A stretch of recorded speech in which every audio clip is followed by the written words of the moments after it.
Louis Blériot a traversé la Manche en 1909 et donc évidemment gros succès commercial pour les avions du même nom et vole à bord d'un de ces avions un certain monsieur Pégoud, Charles Pégoud, et donc ce sont les débuts, les prémices de l'aviation et l'aviation est encore balbutiante et donc l'aviation commence à faire ses premières victimes.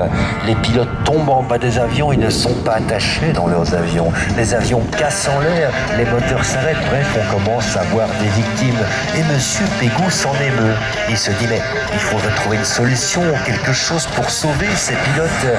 Vous allez dire, quel rapport avec la voltige? Attendez, j'y arrive. Et justement, donc, monsieur Pégoud, l'idée, elle n'est pas nouvelle, c'est le concept du parachute qui a déjà été testé depuis de nombreuses années sous des ballons captifs ou des montgolfières, mais qui n'est évidemment pas du tout adapté aux avions. Les toiles sont trop lourdes. Le concept du parachute dans un sac sur le dos n'existe pas, mais l'idée est là. Et donc son idée à lui, c'est ok, je vais me mettre dans un Blériot, dans mon avion, je vais fixer un parachute à l'arrière sur le fuselage, je vais m'attacher à ce parachute et puis je vais décoller, je vais tirer une commande qui va libérer le parachute, qui va m'arracher de l'avion, tant pis, je le sacrifie, mon Dieu, c'est jamais que du bois et de la toile, et puis je vais donc descendre en parachute pour prouver que l'on peut sauver des pilotes. Mais oui, à l'époque c'était un peu comme ça, je vais pas dire qu'on était un petit peu fou, mais simplement, ça me paraissait naturel d'expérimenter, de prendre ce qu'on appellerait aujourd'hui des risques.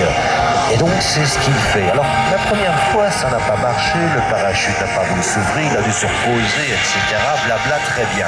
Et puis ensuite, il arrive dans la tête de monsieur Pégoud. Et puis l'histoire retiendra que quelques temps après, il va remonter dans un Blériot, mais cette fois-ci en s'attachant, et va volontairement faire le premier looping. La voltige est devenue un accident volontaire. Et applaudissements pour Guy qui nous a permis de faire le lien entre les avions, la voltige les plus récents et l'origine de la voltige.